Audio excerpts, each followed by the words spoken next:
Okay, hello everyone. I'm Meng-Fei, a graduate student from Nanjing University, and it's a pleasure to be here to share our recent observational results. It's our statistical work, and it's about on the age between the inner age of planetary systems and the stellar mass. Okay.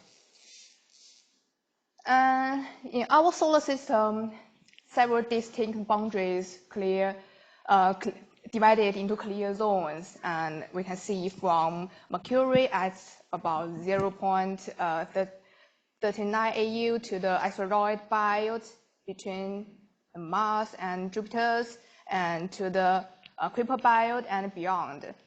So these boundaries play a key role in shaping our understanding about our solar system structure.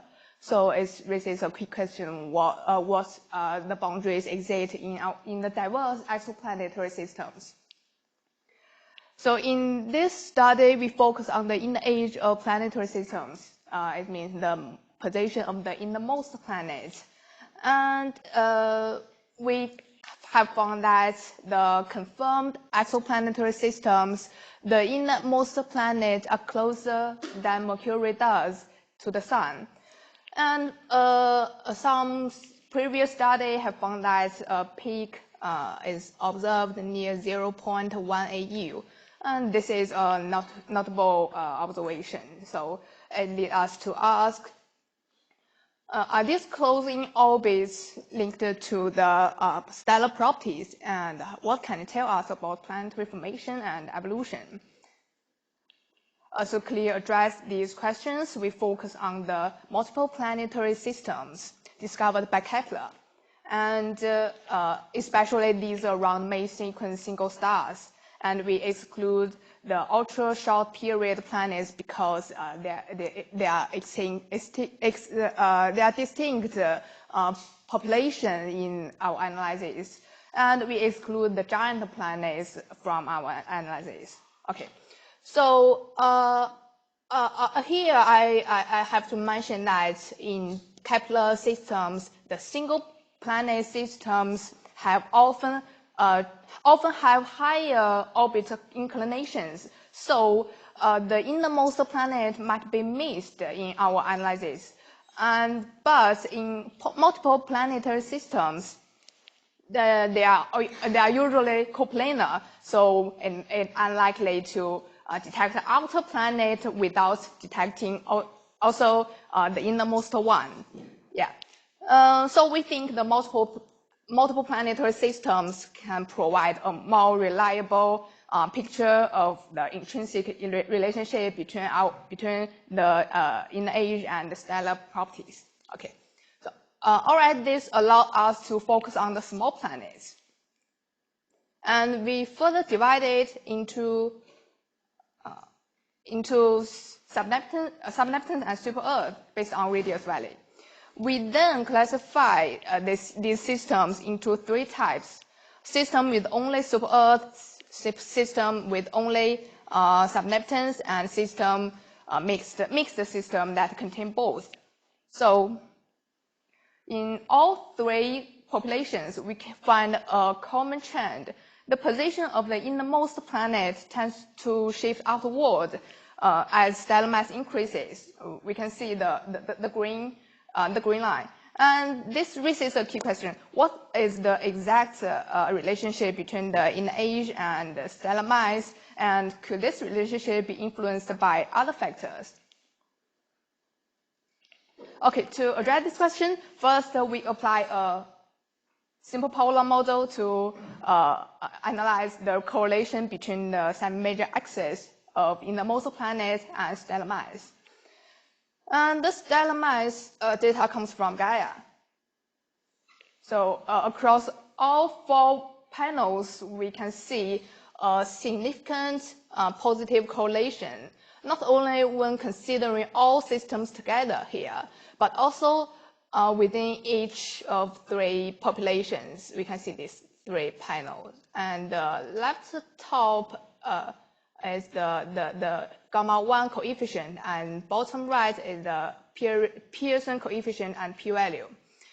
So interestingly, we can see the strength of the correlation differs across populations. So it's strongest in mixed systems, and followed by all systems, then super-Earth systems, and weakest in sub-Neptune systems.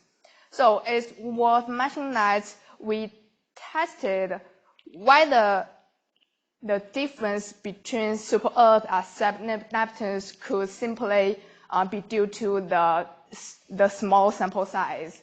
Unfortunately, we cannot fully rule out this possibility. Okay, so next, previous studies have shown that the stellar metallicity can influence the architecture of planetary systems, including the position of closing planets. Now, with the abundant and high-quality stellar metallicity data from LAMOST, we can analyze these effects more precisely. Okay, as shown in the top two panels, we can see a link between metallicity in the age and stellar mass. So after running a set of simulation processes, we find that the metallicity introduced a noticeable negative effect on the correlation between the inner age and stellar mass. So we suggest that if the metallicity-induced projection effect is properly corrected, the correlation between the inner age and stellar mass would be likely become even stronger. Okay. To further explore this question, we separately examine the inner age depends on both stellar mass and the metallicity by applying the multiple linear regression model. After correcting the effects of metallicity, we can find, you can see the red line, we can find the gamma-1 coefficient becomes significantly stronger across all four populations compared to the initial results. And the degree, you can see different color. The degree of increase varies among these different populations. It may be due to the different impacts of metallicity on each group. So finally, we obtain a stronger inner age stellar mass correlation with gamma-1 coefficient ranging from 0.6 to 1.1. Okay, so our observational results rule out the effects of observational bias, selection bias, and reveal a stronger correlation than previous study. We find that the previous study underestimated the correlation because they rely on occurrence rates. It includes all planets in a system rather than consider the innermost one in our study. Okay, so when occurrence rates are used to define the inner age, planets located farther from the star also include. In multiple planetary systems, then this tends to shift the inferred inner age outward, introducing a bias. So a system with more planets show a larger outward bias in a calculated inner age. Yes. To quantify this, we derive an expression for the degree of this underestimation. Yeah, you can see in this function, delta gamma. It's defined as the difference between the power law index calculated by occurrence rate and the true value based on the innermost planets.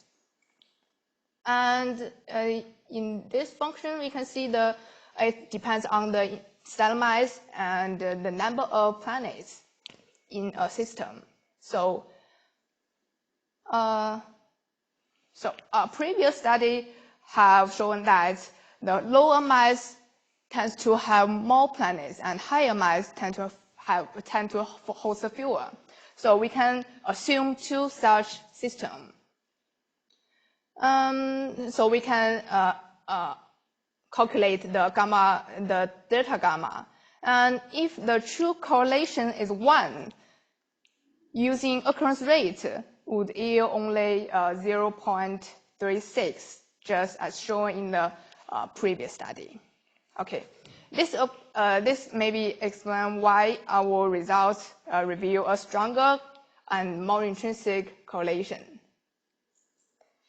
Okay, so to better interpret the inner age, our observational results, we compare them with theoretical mechanisms of planet formation and evolution. We consider several processes, including the dust sublimation radius in both active and passive disks, the co-rotation radius, stellar tides, and planetary tides. So these mechanisms shape the inner age in different ways. And existing theoretical work provides us the inner age stellar mass correlation that we can directly compare them with our observational results. Okay, finally, we found that the dust sublimation radius best matches the slope of our observational correlation. So and we can see the recent theoretical model here they found that low mass planets are likely trapped at the dust sublimation radius. This appears broadly consistent with our observational results. So suggesting that the inner age of low mass planets is mostly set by dust disk. Okay, by contrast, a previous study on giant planets suggests that their inner age corresponding to the magnetospheric truncation radius of the gas disk. Yeah, you can see this capture. And in our conclusion, so the small planets and giant planets maybe follow distinct halting mechanisms. And in our conclusion, the dust sublimation mechanism means that the small planets are likely to form in situ at that location due to the lack of solid material required for in situ formation. Planets are less likely to form within the dust sublimation radius. Okay, another scenario is that small planets migrate inward through disk migration, eventually trapped at the dust sublimation radius. Okay, all right, I would like to end with a summary here and highlight the main points of my talk, including the keywords, the key data, results, and conclusions. Okay, thank you for your attention. Thank you.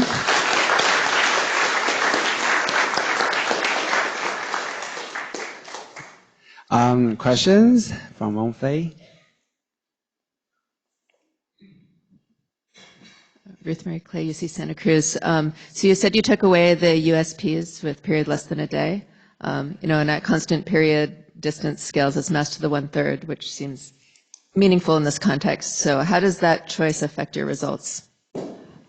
Okay, I think the USP is a distinct population, and our concern about the multiple planetary systems, the multiple planet systems are usually coplanar, and the USP not suited for this basically theoretical. So we exclude the USPs in our analysis. So yeah, I would think it can clear our samples to analyze this question more intrinsic. So we do something about the sample size, the sample clear, sample selection. Yeah. Thank you. Artem Agishin from UC Santa Cruz. So there are some theories about disintegrating planets, but here you are arguing that these form in situ from the available pebbles. Am I understanding correctly? Oh, sorry, I'm not understand your meaning. So there are some theories of planet evolution that says that very short period planets, they can disintegrate on their orbits. Mm-hmm. And there is evidence for that as leading and trailing dust that we can observe with transect spectroscopy. I don't know if you heard of that, of these observations. I was just wondering if any of the planets in your sample experience such escape mechanism. So this is atmospheric loss of silicate atmospheres. Yeah, our planets, yes, and you can see in this back-up slides. Our planets may be due to may be affected by the migration process, and it include the planet scattering and giant planets, giant impact in this process. So we think it may be influence our results, but our theoretical mechanism we choose to analyze, they can provide a correlation about the stellar mass and inner age that we can directly compare them with our results, with our observational results. So it's difficult to analyze other processes in planet formation and evolution. Yes, we think it's a future direction for our work. Yeah. Thank you. All right, quick question for Ichiro. Ichiro Kokubo from National Astronomical Observatory of Japan. So if the disk temperature matters, so maybe better to scale the semi-major axis by snow line. Mm-hmm. So assuming some mass luminosity relation, you can calculate the snow line, right? Yeah. And if you scale the inner edge, A in by snow line, S or A ice. Mm-hmm. So then if the temperature sets the inner boundary, then it becomes independent of the mass of the star, right? Did you try this kind of analysis? No, we didn't analyze the snow line, but sorry. But we think it's possibility to the planets migrate inward through this process. Yeah, but we didn't analyze this scenario. Yeah. Please try. Thank you. All right, thank you, Meng-Fei again.